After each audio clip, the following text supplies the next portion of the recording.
Friends, this is Pooja. Welcome back to my channel Pooja knowledge classes. आज हम पढ़ेंगे Fibonacci series program and terms के लिए जो होता है। तो फिबोनाची सीरीज क्या होती है? फिबोनाची सीरीज होती हैं जैसे कि जीरो, ठीक है, जीरो से स्टार्ट है सीरीज। तो जीरो और वन ये तो फिक्स्ड नंबर है, इसमें जीरो और वन तो इसमें फिक्स नंबर है। अब इन दोनों का सम आगे वाली टर्म होगी, नेक्स्ट टर्म होगी, मतलब इन दोनों का सम क्या होएगा? वन, ठीक है। इसके बाद इस वाली डिजिट को तो भूल जाते हैं और इन दोनों का सम होएगा तो क्या आएगा? टू। फिर इस वाले नंबर को भूल जाते हैं, मतलब जो भी नया नंबर आता रहता है उसमें ऐड करते रहते हैं प्रीवियस वाली टर्म। ये नया नंबर आया है, इसमें प्रीवियस वाली टर्म ऐड कर देंगे तो 1+2 3। ये नया नंबर आया है, इसमें प्रीवियस टर्म ऐड कर देंगे 5। तो इस तरीके से ये चलती चली जाती है।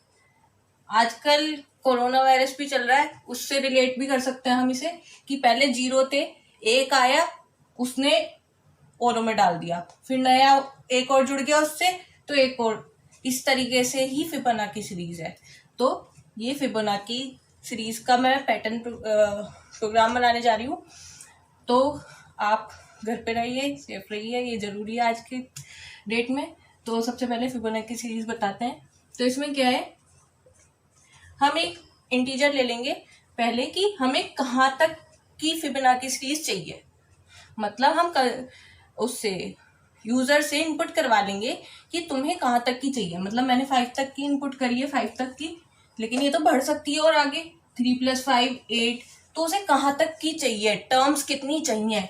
1 2 3 4 5 6 7, ये मैंने 7 टर्म्स की बनाई है। तो उसे कितनी टर्म्स की चाहिए? तो हम यहाँ पे n एक वेरिएबल ले लेंगे कि तुम इनपुट करो तुम्हें कितनी टर्म्स चाहिए। तो हम कहते हैं print F enter number of terms, कि आपको कितनी टर्म्स चाहिए, ठीक है। अब हमने ये स्कैनएफ करा लिया, इनपुट करा लिया,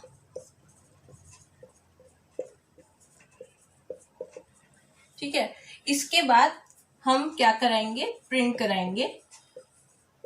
जैसे ही वो यूजर इनपुट करे, हमारी क्या मतलब पॉलिसी होनी चाहिए कि सबसे पहले वो इनपुट करे। ये लिखी है लाइन और इसके आगे उसने इनपुट करा मुझे 7 टर्म्स तक का प्रिंट होना चाहिए, तो 7 उसने ले लिया। अब इसके बाद लिखा जाए कि आपकी फिबोनाची सीरीज है, फिबोनाची सीरीजेस, और प्रिंट हो जाए हमारी सीरीज, ठीक है। तो हम ये भी लिख देते हैं कि फिबोनाची सीरीजेस, ये हमने एक स्टेटमेंट लिख दी यूजर के लिए, ठीक है। अब हमने अपना फिबोनाची सीरीज पे काम किया, तो हमने देखा हमें ये काम किससे करना पड़ेगा। हम कोई लूप तो यूज करेंगे ना, क्योंकि ये लूप ही तो चल रहा है कि हम बार बार उसमें टर्म ऐड करते जा रहे हैं, ऐड करते जा रहे हैं, जो कि आजकल चल ही रहा है, लूप ही चल रहा है। जो लोग बाहर निकल गए मतलब फंस गए, वो ऐड हो ही गए उसके साथ। तो यही हम करेंगे, इसमें एक लूप ले लेते हैं, और लूप लेंगे तो हमें पता है कि हमें एक वेरिएबल लेना पड़ेगा, तो हमने एक वेरिएबल भी ले लिया। अब वेरिएबल कहाँ से कहाँ तक चले? वन से जहां तक के टर्म्स उसने दिए हैं वहां तक चले, है ना, इतनी डिजिट्स प्रिंट कराए। सबसे पहले तो हमें ये काम करना होगा। तो 1 से n तक चले, n हमने इनपुट करा लिया, 8 दे, 9 दे, 10 दे, कुछ भी दे। अब इसके अंदर, अब हमने पहले कहा था कि 0 और 1 तो हमारा फिक्स्ड है, तो 0 और 1 हम फिक्स ही कर लेते हैं। एक टर्म ले लेते हैं 0 और एक टर्म ले लेते हैं 1, ठीक है। 0 और 1 मैंने फिक्स कर दिया। अब इन दोनों का सम नई टर्म हो जाए, न्यू टर्म मतलब नेक्स्ट टर्म, इन दोनों का सम। तो ये नेक्स्ट टर्म में सम स्टोर होना चाहिए ना, तो सम या नेक्स्ट टर्म मैंने एक वेरिएबल ले लिया जिसमें इन दोनों का सम स्टोर कराऊंगी मैं। सबसे पहले 0 प्रिंट कराना है, तो हम 0 वाला ये T1 प्रिंट करवा देंगे। फर्स्ट टर्म क्या होनी चाहिए हमारी? फर्स्ट टर्म हमारी होनी चाहिए T1, है ना। तो हमने T1 यहाँ पे फर्स्ट टर्म पे जब लूप फर्स्ट टाइम चला तो 0 प्रिंट करवा दिया। अब यही लूप चलेगा, किस तरीके से चलेगा हम देखते हैं।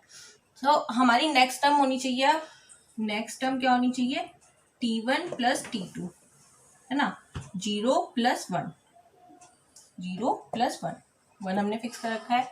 तो नेक्स्ट टर्म हमारी हो गई T1 प्लस T2। ठीक है, अब लूप तो इसी तरीके से चलेगा, लाइन वाइज लाइन, फिर से घूम के यहीं आएगा। तो हम ऐसे ही करते रहते हैं।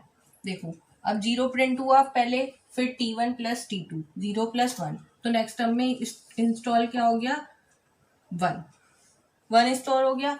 अब हम क्या करते हैं, T1 में T2 कर देते हैं। जब भी हम कोई चीज कॉपी करते हैं तो पीछे वाली चीज मिट जाती है। मतलब अगर मैंने T1 में पहले 0 रख रखा था और मैंने उसमें T2 की वैल्यू डाल दी, T2 की वैल्यू है 1, 1 इस पे डाल दिया, तो ये पीछे वाली वैल्यू रब होके 1 आ जाएगा, ये होता है।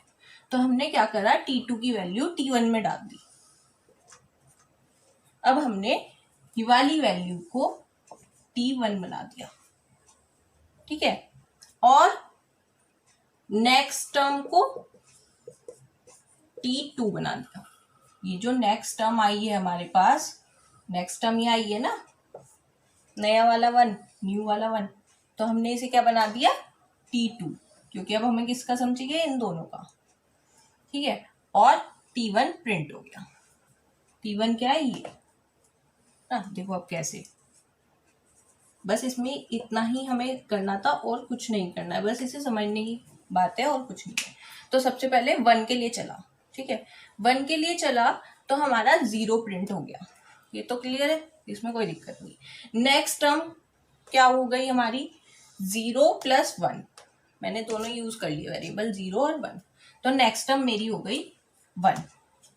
फिर मैंने T2 मतलब 1 मैंने किस में स्टोर करा दिया, T1 में, जहां पे 0 वैल्यू थी, तो अब T1 की वैल्यू क्या हो गई, 1। और नेक्स्ट टर्म क्या आई थी, 1, वो मैंने कहा स्टोर करा दी, T2 में, ठीक है। तो अब इसमें वैल्यू हो गई 1 और इसमें भी वैल्यू हो गई 1, ठीक है। ये ओल्ड वाला 1 है, ये न्यू वाला 1 है, जैसे कि यहाँ पे है ना 2 1 ऐसे, ठीक है। अब ये स्टोर हो गया, अब इसके ऊपर चलो, अब दोबारा लूप चला, आई की वैल्यू 2 हो गई, 2 के लिए आया। अब सेकंड टर्म क्या होनी चाहिए, 1, तो T1 प्रिंट करा दिया, T1 क्या है, 1, तो करेक्ट, तो 0 भी प्रिंट हो गया, 1 भी, सही है। अब T1 प्रिंट हो गया, इसका काम खत्म। मतलब लूप काम यही कर रहा है, लेकिन यहाँ हम क्या कर रहे हैं कि आगे का भी ध्यान रखते हुए चल रहे हैं।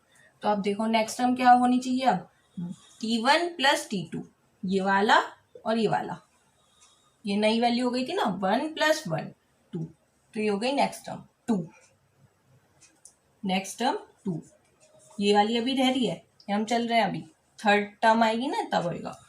तो T2 की वैल्यू है 1, वो तो स्टोर हो गई T1 में, और नेक्स्ट टर्म जो कि है 2 हो गई, अब वो कहाँ स्टोर हो गई, T2 में, T2 में स्टोर हो गई, ठीक है। अब लूप फिर से गया, I3 हो गई वैल्यू, 3 होते ही T1 की वैल्यू प्रिंट करा दी, T1 की वैल्यू क्या है 1, तो यहाँ गया 1, और फिर हमने आगे का काम करना चालू करा।